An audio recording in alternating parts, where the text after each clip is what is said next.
Assalamualaikum Dr. Nisa. I am Muhammad Hanifullah Azmi, number matric 119-2099. And I am going to tell about the fundamentals of Islamic finance in Malaysia. So a little bit of overview. First, we'll explain about the fundamentals of Islamic finance in Malaysia, about other fundamentals, about the laws, explaining what it is actually. Then we will discuss the issue, the main issue about Islamic finance in Malaysia. So the objective of this presentation is to know and to let people know about the basic, the fundamentals of Islamic finance in Malaysia.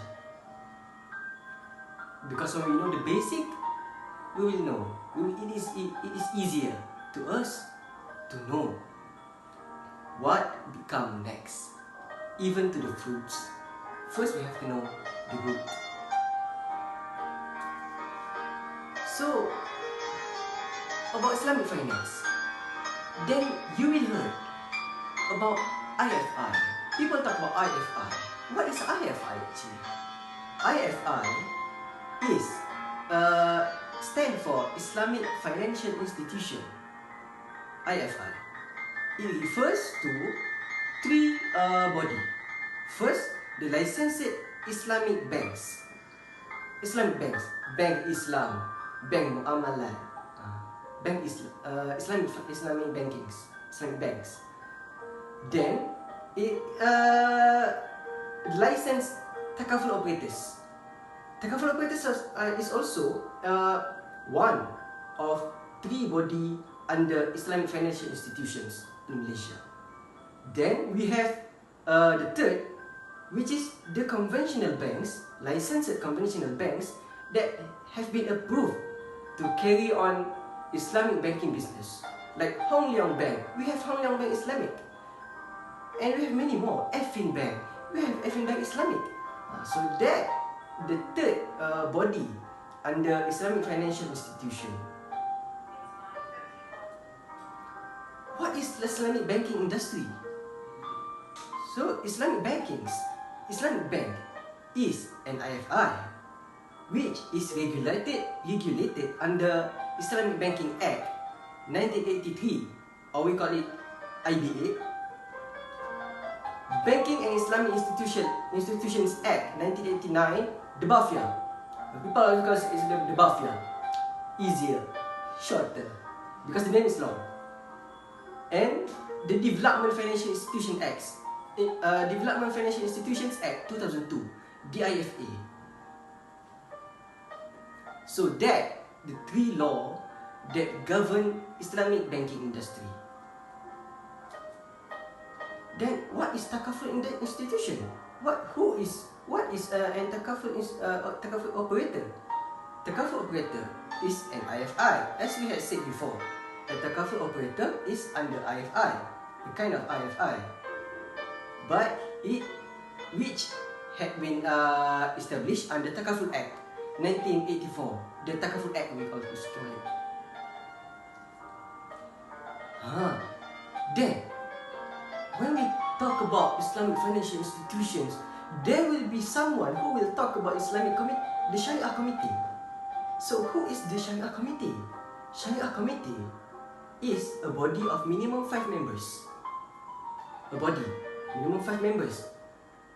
is an expert in Islamic finance, have minority minimum Sharia degree, which include in that is usul fiqh and muamalat.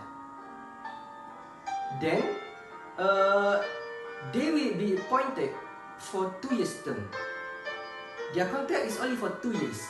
Then it will be it can be continued, like 2 years, then 2 years, then 2 years. But it must be 2 years of contract. But the member cannot be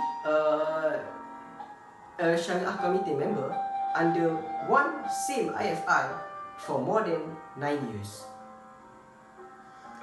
Then Sharia committee is They're subjecting Islamic financial institution to Syariah compliance. Their job, their duty, why are they become Syariah committee? It is to subject Islamic financial institution, the IFI, that they work for, into Syariah compliance. That's the objective of the establishment of Syariah committee, to subject an IFI to Syariah compliance and avoid any circumstance that will make their IFI become Syariah non-compliance. Then their other duty, are governed by Syariah governance by BNM. Their duty, their responsibilities are governed by BNM policy document Syariah governance. When we talk about Syariah committee, we will read or we will find some alphabet. SAC. So what is SAC?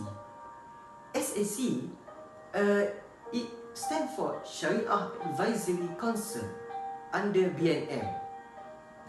Originally, it had been made by BNM, but in several years before this, it had become established as one independent body to give it more freedom, to give it more power, to give it to give people more confidence in it, to not be the body that had been seen as something behind the shadow of BNM. So SAC, Syariah Advisory Council, had become independent. It is the sole Syariah authority in Islamic finance. So in Islamic finance, when we wanting for authority, it will only come from the sole. The sole is SAC, Syariah Advisory Council of BNM. Then this SAC, it will be referred by the court and arbitrator in any disputes involving Syariah issues in Islamic banking, Islamic finance and takaful. So the court will refer them as the witness, the expert witness. If you learn law, then you will know that in the court, amongst the witnesses, there is one that we call it the experts. So the expert is a witness in court, in the court of law. Laws governing Islamic finance, because anything that had been established in a government, there must be law behind it, the framework. So the first is the Islamic Banking Act, 1983, the IBA, Takaful Act, 1984, the Takaful Act, Banking and Financial Institution Act, 1989, the BAFIA, Central Bank Malaysia Act, 2009, CBMA, Islamic Financial Services Act, 2013, IFSA, Financial Services Act, 2013, the FSA.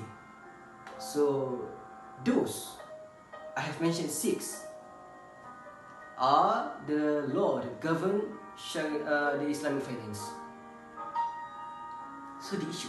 Now we have come to the issue. The big issue. The issue in Islamic finance is whether which court has the jurisdiction to adjudicate on disputes regarding Islamic finance. So if there are any disputes, how to resolve it, where to resolve it, who has the power to resolve it. In the case of BIMB and Adnan Omar, in 1994, the court had said that a civil court has the jurisdiction over Islamic financial institution cases. So it's clear that Sharia court has no power to adjudicate the case, the disputes under the case of IFI, Islamic finance. So to conclude, the conclusion. Now, at this point, we know how muamalat works in Malaysia, the background of it. Every Muslim should know how the Islamic finance work, because every Muslim, we are bound to Sharia law. So we hope that we can engage in Sharia banking, Islamic finance. Because until when should we engage in conventional bank and engage with riba and something about it? So our hope is that Malaysia will shine as the hub of Islamic finance in the world.